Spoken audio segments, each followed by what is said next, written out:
here on the field post-spring showcase for the Illinois State football team. I'm joined by head coach Brock Spack. Coach, you had some big goals going in for spring practice here. How do you feel the boys executed today? They did okay. We're a little bit ahead defensively. Obviously, I think we're better than we were a year ago. And we lost some kids to graduation, and we had like 4 receivers out. So we didn't play a Coppridge either. So we knew we'd be a little bit not as good offensively, but we got plenty of time to get that all straightened out. An historical season last year, making it to that national championship game. You tell your guys about that game almost every single practice you bring it up.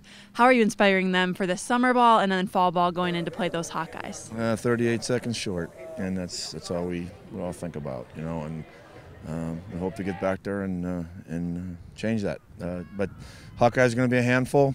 Can't really worry about them right now. We got to worry about us, and we'll be back here June 1st and starting our summer training.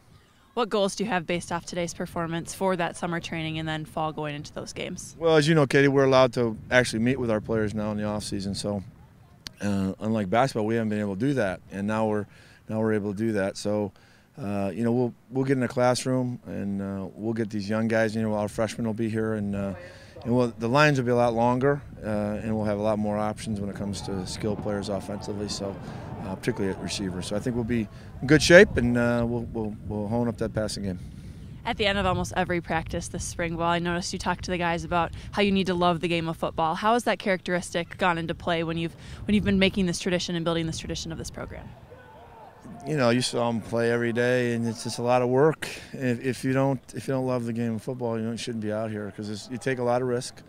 Every time you hit the field, there's a risk of you getting injured, and it's a violent game. So you got to really love it, and because it takes a lot to get where we were a year ago, and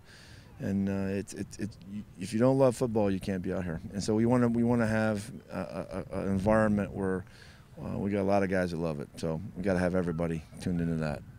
Thanks, Coach. Good luck next season. Thank you very much. The hold by Attard. It has the distance, and yep. I look like a real kicker there, didn't Yes, he does. As this scrimmage is ending here with a trick play. We're down to the final minute. Begalski throws it. He's got a man. 30, 25, inside the 20.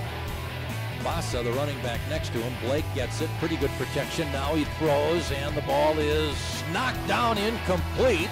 So the Red Squad wins it 3-0 on a field goal by Sean Slattery.